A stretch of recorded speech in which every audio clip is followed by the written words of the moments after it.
అందరికీ నమస్కారం అండి. ఈరోజు ఇంకో మంచి కథ తెలుసుకుందామా? గుర్తి వాణి శ్రీనివాస్ గారు రచించిన 'నీటి కొడలు' అనే కథను విందామా? నిద్ర లేవగానే ప్రభాకర్‌కి తల్లి గుర్తుకొచ్చింది. 80 ఏళ్లు పైబడిన తల్లికి తను సపర్యాలు చేయాలి. కానీ రాత్రి ఆమె చేతనే కాళ్ళకి నూనె మర్దన చేయించుకున్నాక గానీ ఓ 2 గంటలు నిద్రపోలేకపోయాడు.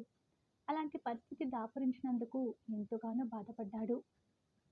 ప్రభాకరానికి షుగర్ వ్యాధి వలన కళ్ళు సరిగా కనబడక కాళ్ళ నొప్పులతో విలవిలలాడుతుంటే భార్య అరుంధతికి ఏ అక్కరా లేదు. కారణం తనతో ఆమెకు ఏ అవసరమూ లేదు. చెప్పుకుంటే తీరిపోయే ఏ అప్పుల బాధో కాదు ప్రభాకరనది. నూరెళ్ళ బ్రతుకుని అరుంధతి చేతిలో పెట్టి ఒట్టి చేతులతో మిగిలిన సగటు మనిషి వ్యధ. అరుంధతి లేనప్పుడు తన బాధను అమ్మకు చెప్పుకుంటాడు ప్రభాకరం. తనకి ఆసరగా ఉండాల్సిన కొడుకే ఆప్యాయత కోసం తనను ఆశ్రయిస్తుంటే తన ఇబ్బందులు కూడా చెప్పి ఇంకా బాధ పెట్టడం ఎందుకని అన్ని తనలోనే దిగమింగుకుంటుంది లక్ష్మమ్మ. తల్లి గది దగ్గరికి వచ్చి చూశాడు ప్రభాకరం. మంచం ఖాళీగా కనిపించింది. పెరట్లోకి వెళ్ళి చూశాడు. ఒక్కోసారి మామిడి చెట్టు కింద కూర్చుంటుంది. అది ఆవిడకు విశ్రాంతి స్థలం. ఇల్లు మనకే సొంతం అంటూ అరుంధతి అన్నప్పుడల్లా నిష్ప్రయోజకుడి తల్లివని తులనాడినప్పుడల్లా తను పెంచి పెద్ద చేసిన కొడుక్కి చెప్పుకోలేక తను నీళ్లు పోసి పెంచిన మామిడి చెట్టు మొదళ్లను కన్నీళ్లతో తడుపుతుంటుంది. ఆందోళనగా ఇంటి వెనుక తిరిగి చూశాడు. అక్కడా లేదు. ఇంటి లోపల ఉండే అవకాశమే లేదు. కోడలు అరుంధతి కాఫీ టిఫిన్ అయ్యేదాకా లోపలికి రాదు, రాకూడదు. అది అత్తగారికి గీసిన లక్ష్మణరేఖ. మీరితే మిన్ను విరిగి మీద పడినట్లే. తను ఉడుకేసుకున్నందుకు స్టవ్ తన వంతు వచ్చేదాకా ఎదురు చూస్తూ ఉత్తర పక్క సందులో కూర్చుంటుంది. ఉత్తరం వైపుకెళ్ళి చూశాడు. అక్కడ కూడా లేదు. ఇంట్లో వచ్చి బయట వరసలోకి వచ్చాడు. అశోక చెట్టు కింద మంచం మీద కూర్చొని ఉంది. ఆ పక్కనే అరుంధతి కూర్చొని ఉంది. ఇద్దరూ ఏదో మాట్లాడుకుంటున్నారు. నాకు ఇంకా నిద్రమత్తు వదల్లేదా? ఇది నిజమా కలా అనుకుంటూ సరిగ్గా చూశాడు. నిజమే. తను ఎన్నో ఏళ్లుగా కలలు కంటున్న ఆ దృశ్యం ఇప్పుడు ప్రత్యక్షంగా కనబడుతుంది. వీళ్ళిద్దరికీ వైరం 30 ఏళ్ల నాటిది. ఎవరూ తీర్పు చెప్పలేనిది. నేరం తనదైతే శిక్ష అనుభవిస్తున్నది ముగ్గురు. ఇద్దరి మధ్య సఖ్యత ఎలా కుదిరిందో అంతుపట్టక వాళ్ళని కదిలించడం ఇష్టం లేక మెల్లగా వంటగదిలోకి వెళ్ళి కాఫీ కలుపుకొని తాగాడు. పెరటి గుమ్మం గుండా పక్కింటి శ్రీరామ్ ఇంటికి వెళ్ళాడు. శ్రీరామ్ భార్య సుగుణ, అన్నయ్యగారు మళ్ళీ ఇంట్లో గొడవ, కాఫీ తెస్తానుండండి అంది. భార్యకు తల్లికి మధ్య ఎప్పుడు తీర్పు చెప్పాల్సి వచ్చినా అతని ఆయుధం పలాయనవాదం. వీళ్ళింటికొచ్చి తల దాచుకోవటమే తారక మంత్రం. వద్దమ్మా, తాగే వచ్చాను అన్నాడు కుర్చీలో విశ్రాంతిగా కూర్చుంటూ. పిల్లలింకా లేచినట్టు లేరు అన్నాడు శ్రీరామ్. వాళ్ళు 10ంటికి గాని లేవరు. అమెరికాలో అలవాట్లు. ఇక్కడికొచ్చినా అంతే అన్నాడు ప్రభాకరం. పోన్లే, పండక్కొచ్చారు. కూతురు, అల్లుడు, కొడుకు, కోడలు. నలుగురు ఉద్యోగస్తులే. ఇంకో 2 రోజులు పూర్తిగా విశ్రాంతి తీసుకున్నారంటే వెళ్ళక వాళ్ళ ఉరుకులు పరుగులు ఎట్టాగో తప్పవు అన్నాడు శ్రీరామ్. ఈరోజు ఓ అద్భుతాన్ని చూశానురా శ్రీరామ్ అన్నాడు ప్రభాకరం తను చూసిన దృశ్యాన్ని నిమరవేసుకుంటూ. అమ్మ అరుంధతి పొద్దున్నే మాట్లాడుకుంటున్నారు. నేను చూశాను. నా 2 కళ్ళతో చూశాను ఉద్వేగంతో చెప్పాడు. ఓహో, చాలా మంచి విషయంరా. సుగుణ, విన్నావా అన్నాడు శ్రీరామ్. చాలా మంచి మాట విన్నాను. పిల్లలు వచ్చినందుకు సంతోషంతో ఇద్దరు కలిసిపోయి ఉంటారు. ఇది శాశ్వతం కావాలి అంది సుగుణ. పిల్లలు వస్తున్నారు వెళ్తున్నారు. కానీ ఇలాంటి మార్పు వాళ్ళలో నేనింతవరకు చూడలేదు. ఈ మార్పు శాశ్వతం అనుకోట్లేదు నేను. దురదృష్టానికి చిరునామా నేనైనప్పుడు అదృష్టం వారి తప్పైనా నా తలుపు తడుతుందా అన్నాడు ప్రభాకరం. ఒరేయ్, బాధపడకు.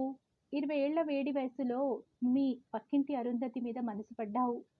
నీ చిన్నప్పుడే మీ నాన్న పోవటం వల్ల నువ్వే ఆ ఇంటికి మగదిక్కువని మీ అమ్మకి మీ పెద్దమ్మకి ఇష్టం లేకపోయినా నువ్వు ముచ్చటపడ్డావని పెళ్లి జరిపించారు.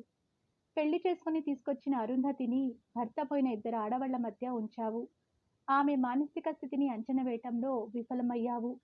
నీకు సరైన చదువు, తిన్ననైన ఉద్యోగం లేదు.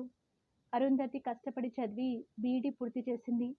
ప్రభుత్వ టీచర్గా ఉద్యోగం సంపాదించి ఇంటికి ఆసరా అయింది.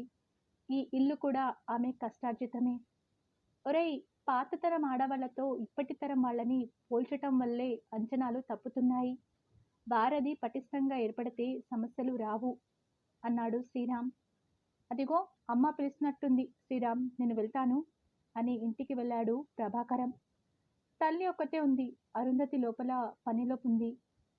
ఏమ్మా, కాఫీ తాగావా అడిగాడు తాగి ఉండదని నమ్మకంతోనే.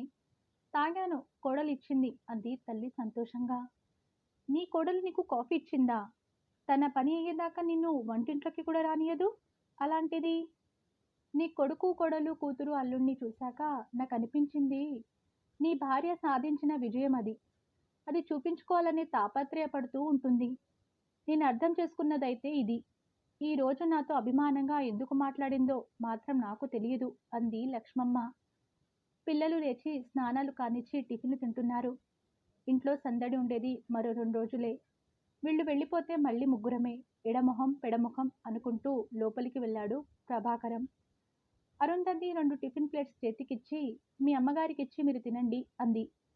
అమ్మకి ఉదయం టిఫిన్ చేసే అలవాటు లేదుగా అన్నాడు ప్రభాకరం. ముందటి సంగతి వేరు, ఇప్పటి నుంచి వేరు. టిఫిన్ తిని మందులు వేసుకోమనండి అంది. ఏమిటి మార్పు? ఇదెంతకాలం? కొత్త అలవాట్లు దీనికిప్పుడు? తర్వాత మళ్ళీ బాధపడ్డానికా అన్నాడు ప్రభాకరం భార్య ముఖంలోకి సూటిగా చూస్తూ. నా కోడలి ప్రవర్తన చూస్తుంటే నా మతి పోతుంది.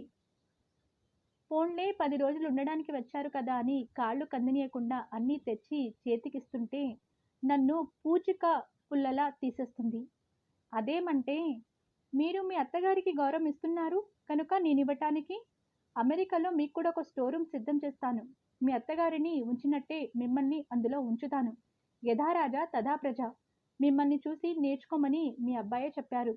అత్తగారిని ఎలా చూడాలో మిమ్మల్నే చూసి నేర్చుకుంటున్నాను అంది. నా గుండె గుబుల్మంది.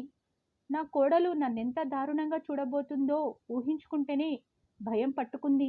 ఇక మీదట అత్తయ్య విషయంలో జాగ్రత్తగా ఉండాలి అంటున్న అరుంధతి మాటలు పక్క గదిలో ఉన్న కోడలు సునందకి వినబడ్డాయి. భర్త వైపు చూసి నవ్వింది. పాపం అత్తయ్య నన్ను తప్పుగా అనుకుంటారేమోనండి అంది.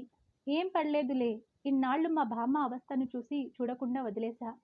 ఈసారి అలా కాదు, మా అమ్మలో మార్పు తీసుకురావాలి. అది నీ ద్వారానే జరగాలి. వజ్రాన్ని మెరిపించాలంటే సానపట్టక తప్పదు మరి అన్నాడు. భామ మీద తన భర్తకున్న ప్రేమకు ముచ్చటపడింది సునంద.